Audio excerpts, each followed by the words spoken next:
Having a great resume is important, but having a great elevator speech is super powerful. And I'm going to say it's even more powerful because people don't want to see your resume until after they've heard from you sometimes. Again, we make emotional decisions and then we rationalize it, back it up later on. So now you'll go, I now, because you have that great elevator pitch, and then all of a sudden now people want to know, how do you do that amazing thing that you do? Now they want to see your resume. I would just argue that they both are part of the same personal branding package. I think they are complementary. I would definitely not disagree with that. It's a function of what comes first.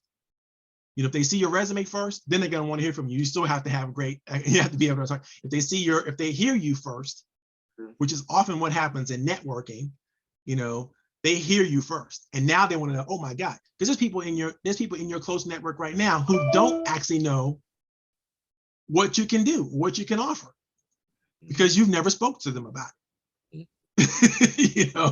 And then, when you speak to them about it, they realize, oh my God, you have that talent, that expertise. I know somebody who could use you, or I know somebody who, or at least they now can tell the story of you to someone else. That's how you go viral.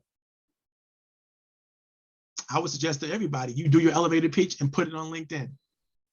Do a video of it and put it on LinkedIn, because it's going to be stickier. It's going to be something that people see more so than they actually read your profile or hit a link to whatever document that you've written. Video is super powerful and it's not going away. I would also just suggest that when you're working on an elevator speech or your tell me about yourself, practice it all the time. Own it.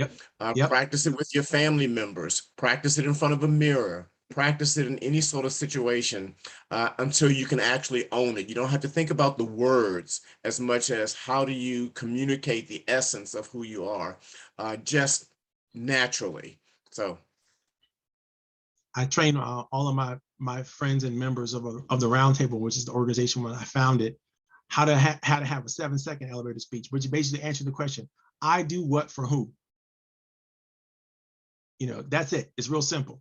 I do what for who, and you can arrange it in any way you want to arrange it. But if you have an idea of what you bring to the table, right, and then who you bring it to the table for, then you can answer that question quickly. And somebody asks you, what do you do? I help entrepreneurs and business leaders accomplish more with their productivity and focus and energy than they've ever accomplished in their lives, and I do it in 90 days and less, money back guaranteed. And usually when people find themselves in one of those categories, they start going, well, how do you do it? And now I get to continue the communication process. Well, I'd be more than happy to explain it to you. It's going to take me about 15 minutes. Maybe we can set up a time for us to get together online or personally, and I can share with you some of the magic of my system. Would that be okay with you?